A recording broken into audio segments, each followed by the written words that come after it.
신명기 29장 9절 말씀 마음을 집중하시고 함께 읽어보십니다. 그런즉 너희는 이 언약의 말씀을 지켜 행하라. 그리하면 너희가 하는 모든 일이 형통하리라. 아멘. 사순절 순례여정 가운데 오늘 6일째를 맞이했습니다. 지금 어려운 환경이지만은 날마다 묵묵히 주님 앞에 나오시는 여러분 모두에게 우리의 오래 기도하는 것처럼 영원한 언약 안에서 확실한 은혜를 붙잡고 체험하고 누리는 삶이 되기를 주님의 이름으로 축복합니다. 아멘. 우린 지금 언약에 대해서 계속 이어가고 있어요. 그 언약은 영원한 언약이죠. 오늘 말씀 쪽에도 보면 언약의 말씀이라는 내용이 나와요. 그리고 그 다음에 형통하리라. 그러면 하나님의 약속, 그 언약 속에는 우리를 향하신 형통의 복이 있는 것입니다. 오늘 제목은 언약과 형통의 관계. 언약 속에는 어떤 형통의 관계가 이어져 있는가, 그걸 깨닫는 시간입니다. 자, 오늘 주신 말씀은 신명기에 대한 그 배경을 좀 알아야 됩니다. 모세오경, 전체 창세기, 출애굽기, 레위기, 민수기, 신명기를 보시면 이 신명기는 5경 중에서 마지막에 있어요. 그런데 어제 우리 묵상했던 레위기 26장 9절과 42절 말씀이 있었어요. 그러면 레위기에 있는 말씀과 이 5경 끝에 있는 신명기는 똑같은 언약의 말씀이지만은 레위기는 출애굽 첫 원년, 출애굽에서 탈출한 지 첫째 해 되는 날, 첫째 해 되는 때 시내산에서 하나님께 받은 그 언약의 말씀이에요. 십계명을 비롯한 하나님의 언약의 말씀을 기록한 곳이 레위기의 말씀이에요. 그럼 여기 신명기는 그들의 광야 생활의 끝에서, 광야가 몇 년 동안 그들에게 이어졌죠? 40년 세월, 40년. 그러면 그 40년 세월의 첫 해에 레위기의 말씀을 받았다면 이 신명기는 광야 끝 지점에서 그들이 이제 요단강만 건너면 가나안 땅으로 들어가는 거예요. 그런데 그 요단강 건너기 직전에 광야, 거기가 모압 평지, 모압 광야라고 그래요. 원래 40년 중에 첫 해에 거기 시내 사는 그 시내 광야고, 또 이 마지막 40년 끝 지점에서는 모압 광야예요.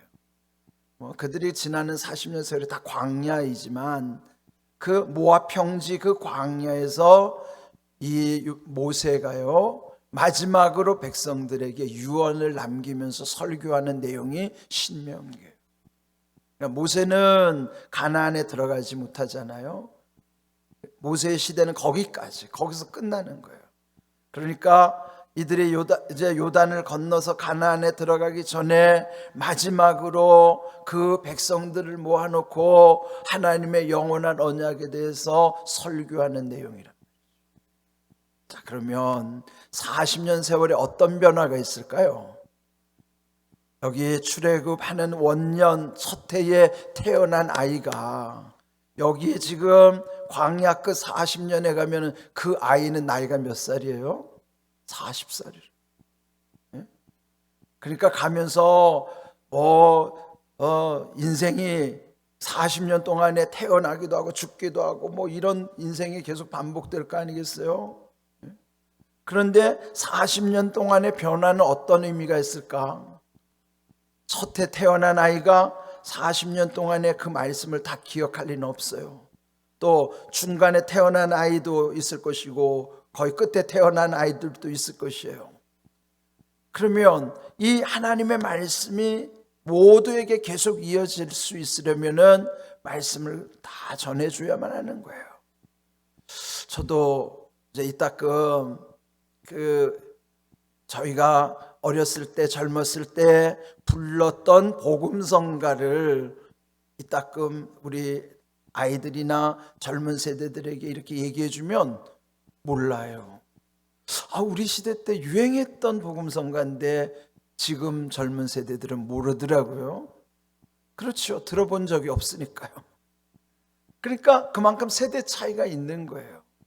믿음이라는 것도 이런 세대 차이를 염두에 둬야 되는 거예요. 그래서 지금 이 모세는 그 40년 전에 하나님께 주시는 그 언약의 말씀을 이 마지막 이제 모세 시대가 끝나는 마지막에서 그 백성들에게 강조하는 거예요. 하나님이 우리에게 이런 영원한 언약을 주셨다. 그러므로 너희는 이 요단을 건너서 가나안에 들어가면은 앞으로 그 언약의 말씀대로 이렇게 살아야 한다. 그렇게 설교한 내용이 신명기라. 그래서 이제 그런 배경을 가지고 오늘 이 말씀을 잘 다시 한번 보시면, 그런즉 너희는 이 언약의 말씀을 지켜 행하라. 이 주신 언약의 말씀을 잘 지키고 행한다면 너희가 하는 모든 일이 형통하리라. 여기도 보면은 무엇을 하라 그리하면 뭐하리라. 하나님의 명령 세 가지로 이루어졌다고 그랬죠. 하나님의 말씀 속에는 세 가지가 있어요. 명령, 하라, 하지 말라 하는 명령, 그리하면이라고 하는 우리의 순종, 그러면 이렇게 되리라, 그 약속을 이루시겠다는 거예요. 말씀 속에, 언약 속에는 명령과 순종을 통해서 약속을 이루시겠다는 거예요. 그래서 우리는 이 언약 속에 그 세 가지를 기억하면서 그 명령이 약속으로 이루어지려면 반드시 가운데 우리의 순종이 있어야 되는 거예요. 그래서 오늘 이 말씀도 너희는 이 언약의 말씀을 지키고 행하라, 그 순종이죠. 그렇게 하면 너희가 하는 모든 일이 형통하리라. 여기서 눈이 확 들어오는 게 형통이라는 개념이에요. 우리 생각의 형통은 세속적으로 느껴질 수 있어요. 세속적인 형통은 뭘까요? 무조건 잘 되는 게 형통이에요. 막힘이 없이 뻥 뚫리는 것이 형통이라고. 그러면 대체로 뭐가 생각나냐면은 도깨비방망이가 생각난다. 동화 속의 도깨비방망이는 내가 필요한 대로 뭐 나와라 뚝딱 하면 다 나오잖아요. 그게 형통인 것처럼 그렇게 생각이시죠. 그는 세속적 형통, 내 욕심의 형통이지, 여기서 하나님의 말씀 속에서의 형통은 하나님의 뜻이 온전히 이루어지는 거예요. 하나님의 뜻이 이루어지는 거, 우리가 늘 기도한 대로 말씀대로 이루어지는 은혜와 복, 그게 형통이에요. 자, 잘 생각해 보세요. 내 뜻대로 이루어지는 게 좋을까요? 하나님 뜻대로 이루어지는 게 좋을까요? 하나님 뜻대로 이루어지는 게 좋아요. 내 뜻대로라고 하는 것은 내 욕심이 있기 때문에 잘못될 수 있어서 망할 수도 있어요. 아이들이 위험한 장난감, 폭발물이라든지 칼을 들고 있으면 애들이 그거 자기 마음대로 막 하고 싶은데 내버려 두는 부모는 그건 사랑이 아니잖아요. 자기가 하고 싶은 대로 다 해주는 게 그게 복이 아니란 말이에요. 내 뜻대로 이루어지는 게 절대 복이 아니에요. 하나님의 뜻대로 이루어지는 게 복이에요. 형통은 내 뜻이 이루어지는 게 아니라 하나님의 뜻이 이루어지는 게 형통이에요. 다시 말씀드립니다. 형통은 말씀대로 이루어지는 은혜와 복이 형통인 거예요. 그렇다면 40년 전에 하나님이 그들에게 주신 언약의 핵심이 우리가 지난 시간에 보았던 레위기 26장 9절 말씀입니다. 내가 너희를 돌보아 너희를 번성케 하고 너희를 창대하게 할 것이며 내가 너희와 함께한 내 언약을 이행하리라. 거기 네 가지 말씀드린 것처럼 돌보심의 은혜와 번성케 하심과 창대케 하심과 함께 하심, 이것이 형통이에요. 레위기 26장 9절을 그 말씀이 여기 29장 9절, 신명기 29장 9절, 그 40년의 차이 속에서 그대로 연결되는 거예요. 출애굽 1년 때 주시는 그 말씀이 40년이 지난 그 지점에서도 그 말씀이 그대로 이어지도록, 그 형통은 어떻게 이어지는 것인가? 하나님의 말씀대로 순종할 때에 하나님의 말씀대로 이루어지는 은혜와 복이 형통이라 하는 거예요. 그래서 우리는 착각하면 안 돼요. 세속적 형통, 내 뜻대로 이루어지는 형통이 아니라 하나님의 뜻이 이루어지는 그 영원한 언약 안에서의 형통임을 잘 기억해야 됩니다. 그렇다면 오늘 여기 또 본문에 하나 주목해야 되는 것인데, 너희가 하는 모든 일, 그 모든 일 속에 그 일이 어떤 일인가를 잘 봐야 돼요. 여기 29장의 끝에 가면 거기도 29절이 끝이에요. 한번 자막을 볼까요? 신명기 29장 끝절 29절에 가면 이런 말씀이 있어요. 함께 읽어보겠습니다. 감추어진 일은 우리 하나님 여호와께 속하였거니와 나타난 일은 영원히 우리와 우리 자손에게 속하였나니 이는 우리에게 이 율법의 모든 말씀을 행하게 하심이라. 자, 여기 보시면요, 율법 모든 말씀, 이것은 영원한 언약 안에서 하나님이 행하게 하시는 것인데, 거기에 일이라는 게 두 가지 일이에요. 하나는 감추어진 일이요, 그 다음에 나타난 일이에요. 그런데 감추어진 일은 하나님께 속해 있지만 나타난 일은 영원히 우리와 우리 자손에게 속해 있다. 잘 보세요. 감추어진 일은 뭐예요? 우리 보이지 않아요. 근데 하나님께 속해 있어요. 감추어진 일 속에는 그것이 곧 나타날 일이기도 해요.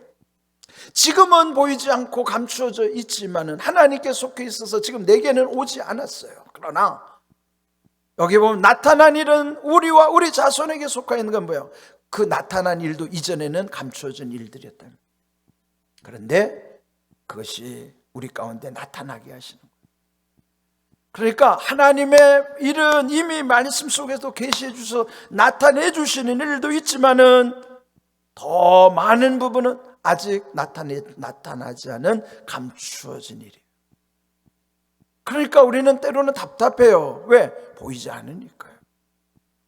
그런데 우리는 이 말씀을 계시를 통해서 하나님이 지금은 보이지 않고 잡히지 않는 것 같아도 감추어 두신 일이 있구나. 감추어진 일, 하나님께 속해진 일이 곧 우리에게도 나타나게 하시는 일로도 연결이 된다는 걸 기억하는 것이죠. 제가 언젠가 예전에 여러분이 요즘은 뭐 닭고기 뭐 다 쉽게 구할 수 있지만 예전에는 닭을 잡았잖아요, 집에서. 옛날에 그 닭을 잡을 때 보면은 그 암탉은 잡아보면 그 안에 그 알이 들어있단 말이에요. 알.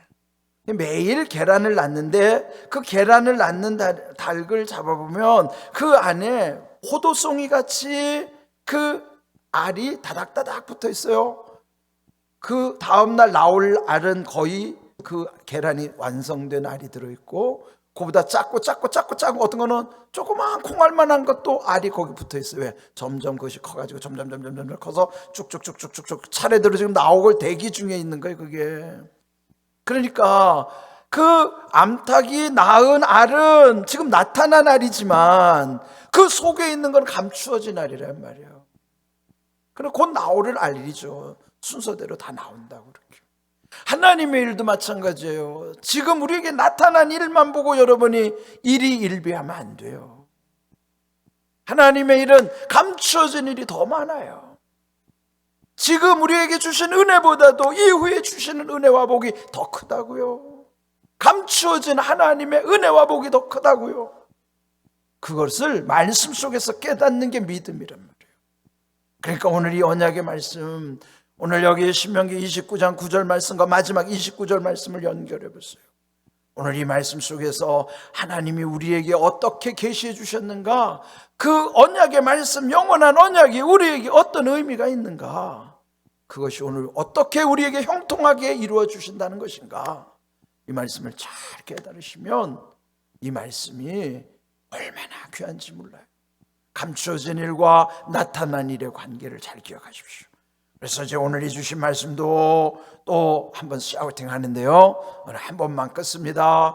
그런즉 너희는 이 언약의 말씀을 지켜 행하라. 이게 중요한 거예요. 우리가 지키고 행할 때 순종해야만이, 그 다음에 그리하면 너희가 하는 모든 일이 형통하리라. 형통에 관심을 두기보다는 말씀에 지키는 순종에다가 초점을 맞추세요. 그러면 자동으로 이루어지는 거예요. 이 말씀을 기억하시면서 우리 한번 샤우팅 준비하시고 한 번 끊고 세 번씩 하겠습니다. 신명기 29장 9절 말씀 아멘 하겠습니다. 시작. 그런즉 너희는 이 언약의 말씀을 지켜 행하라. 그런즉 너희는 이 언약의 말씀을 지켜 행하라. 그런즉 너희는 이 언약의 말씀을 지켜 행하라. 그리하면 너희가 하는 모든 일이 형통하리라. 그리하면 너희가 하는 모든 일이 형통하리라. 그리하면 너희가 하는 모든 일이 형통하리라. 신명기 29장 9절 말씀 아멘. 말씀대로 이루어지는 은혜와 복, 형통의 은혜가 임하기를 주님의 이름으로 축복합니다. 아멘.